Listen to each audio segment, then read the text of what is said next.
श्री स्वामी समर्थ जय जय स्वामी समर्थ स्वामींचं नाव घेऊन मी आजच्या ह्या नवीन व्हिडिओला सुरुवात करते। हिंदू धर्मात पितृपक्षाचे विशेष महत्त्व आहे। पितृपक्षाला श्राद्ध पक्ष असेही म्हणतात।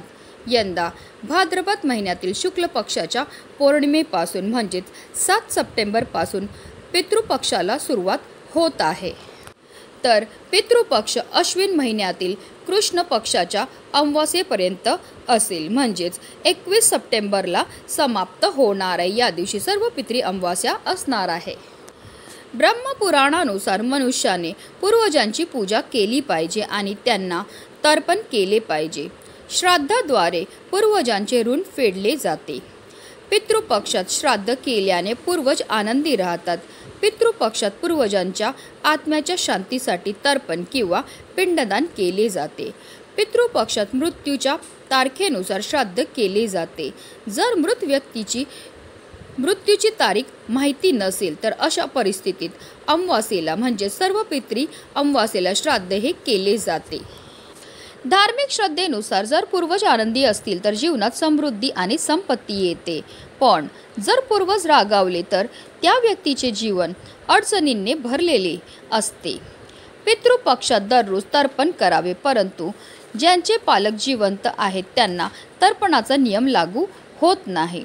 ज्यांचे पालक जिवंत आहेत त्यांनी दररोज सकाळी सूर्यदेवाला जल अर्पण करावे आणि त्यांच्या पूर्वजांचे आणि आवडत्या देवतांचे ध्यान करावे। जर आई वडील हयात नसतील किंवा दोघांपैकी एक हयात नसेल तर त्यांनी पितृपक्षात दररोज दक्षिणेकडे तोंड करून तर्पण द्यावे। तर्पण नेहमी पाण्यातून दूध आणि तीळ मिसळून करावे। पितृपक्षात गायीसाठी चारा किंवा अन्न तयार करावं। पहिली भाकरी गायीला खायला द्या।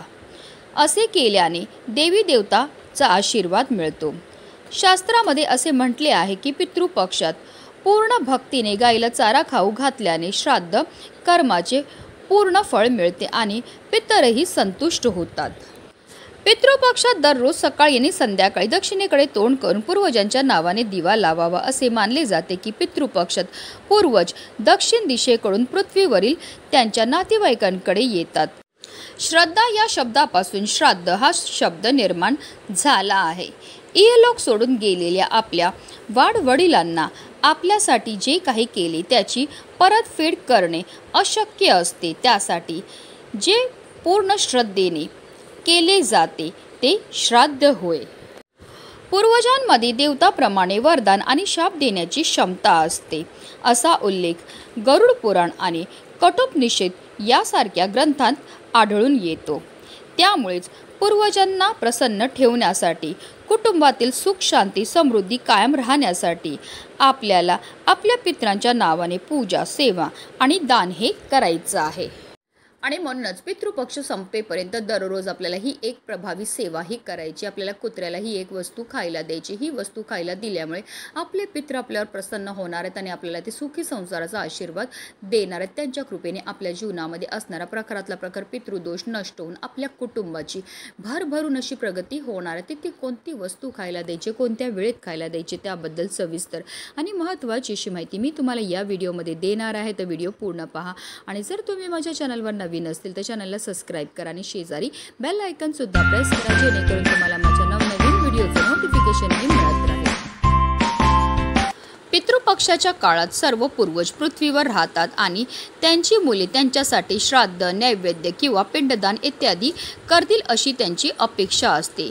यापैकी काही केल्याने ते तृप्त होतात आणि आशीर्वाद देऊन परत जातात। जे लोक आपल्या पूर्वजांना संतुष्ट करत नाही त्यांना शाप मिळतो असे मानले जाते, ज्यामुळे त्यांच्या जीवनात अनेक प्रकारच्या समस्या निर्माण होतात।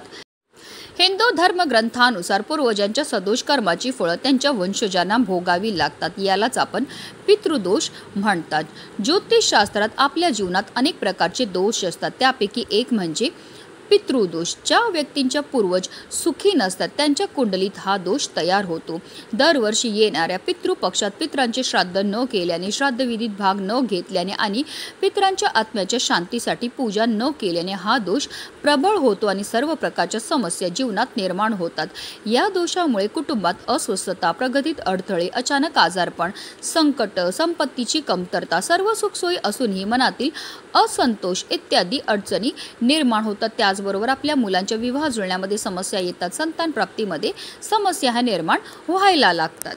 आणि म्हणून जर तुमच्या आयुष्यामध्ये सुद्धा अशा प्रकारच्या समस्या निर्माण होत असतील तर आवर्जून येणाऱ्या पितृपक्षामध्ये आपल्याला आपल्या पितरांकरता दान हे करायचे, तसेच आपल्या पितरांची सेवा आणि पूजा सुद्धा करायची आहे. असं म्हटलं जातं की पितृपक्षामध्ये आपले पितृ मृत्यू लोकातून या भूतलावर येतात. ते कावळा, कुत्रा, गाय या रूपामध्ये असतात आणि ते आपल्याला पाहत असतात की आपण त्यांच्याकरता कोणते दान किंवा कोणत्या सेवा ह्या करत आहेत. पितृपक्षाच्या काळामध्ये आवर्जून आपल्याला सूर्यदेवांना जल हे अर्पण करायचे. आपल्याला एक तांब्याचा कळश घ्यायचा आहे, त्यामध्ये शुद्ध पिण्याचं पाणी भरून घ्यायचं, त्यामध्ये थोडंसं गंगाजल टाकायचं आहे, तसेच चिमूटभर आपल्याला काळे तीळसुद्धा टाकायचे आहेत. आणि असं हे जल जे आहे ते आपल्याला सूर्यदेवांना अर्पण करायचे. जल अर्पण करताना ओम सूर्यदेवाय नमः, ओम आदित्याय नमः या मंत्राचा जप हा करायचा आहे. असं हे सूर्यदेवाला जल अर्पण केल्यामुळे आपल्या पितरांना मोक्षाची प्राप्तीही होत असते. तसेच पितृपक्षाच्या काळामध्ये आपल्या घरामध्ये हांडा, कळशी, जिथे पण आपण पाणी भरतो ते स्थान जे आहे कायम पाण्याने भरलेलं ठेवायचं आहे, कारण जिथे पाणी असतं तिथे आपल्या पितरांचा निवास असतो. आणि जेव्हा आपण असा हा हांडा, कळशीमध्ये पाणी भरून ठेवून देतो तर त्यामुळे आपले पितृ हे आपल्यावर प्रसन्न होत असतात. कुत्रा हे कालभैरवांची स्वारी आहे आणि कालभैरव हे महादेवांचे 5वे उग्र स्वरूप मानले जाते. हा आहे चातुर्मास आणि चातुर्मासामध्ये महादेवांच्या पूजेला विशेष महत्त्व आहे. म्हणूनच ही कुत्र्याची सेवा केल्यामुळे आपल्याला कालभैरव प्रसन्न होतात आणि जर आपल्यावर कालभैरव प्रसन्न झाले तर आपल्या जीवनामध्ये असणारी जी संकट आहेत, वेदना आहेत, दोष आहेत ते दूर होतातच होतात, पण आपल्याला कधीही अकाल मृत्यूचं भयसुद्धा राहत नाही. तसेच कुत्र्याची सेवा केल्यामुळे आपल्यावर शनिदेवाची सुद्धा विशेष कृपाही होत असते.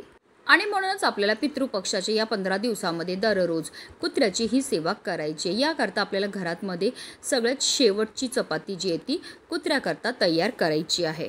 कणिक मळताना त्यामध्ये आपल्याला थोडेसे काळे तीळ टाकायचे आहेत, कारण काळे तीळ हे आपल्या पितरांना समर्पित आहेत. तर छानशी चपाती ही तयार करून घ्यायची. त्या चपातीवर आपल्याला थोडंसं मोहरीचं तेल लावायचं, तसेच एक गुळाचा खडासुद्धा ठेवायचा आणि अशी ही गोड पोळी घेऊन जायचं आपल्याला कुत्र्याजवळ. जर तुम्हाला काळ्या रंगाचा कुत्रा भेटला तर आवर्जून त्या काळ्या रंगाच्याच कुत्र्याला ही चपाती खायला द्या. नाही भेटला तर इतर कोणत्याही रंगाच्या कुत्र्याला तुम्ही ही चपाती जी आहे ती खायला देऊ शकता.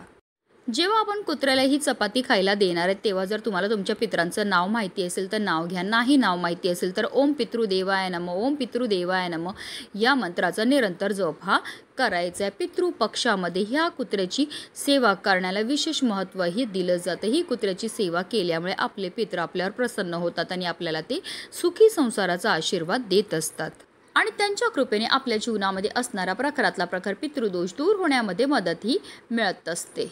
आता ही कुत्र्याची सेवा पितृपक्षामध्ये आपल्याला दररोज करायची, पण आता काही कारणास्तव दररोज तुम्हाला करणं शक्य नसेल तर किमान एकदा तरी आवर्जून पितृपक्षामध्ये तुम्हाला ही कुत्र्याची सेवा जी आहे ती करायची. ही सेवा केल्यामुळे आपले पितृ आपल्यावर प्रसन्न होणार आहेत आणि आपल्या जीवनामध्ये असणारा प्रकारातला प्रकार पितृदोष दूर होणार आहे. म्हणूनच व्हिडिओ जास्तीत जास्त लोकांपर्यंत शेअर करा. श्री स्वामी समर्थ. जय जय स्वामी समर्थ.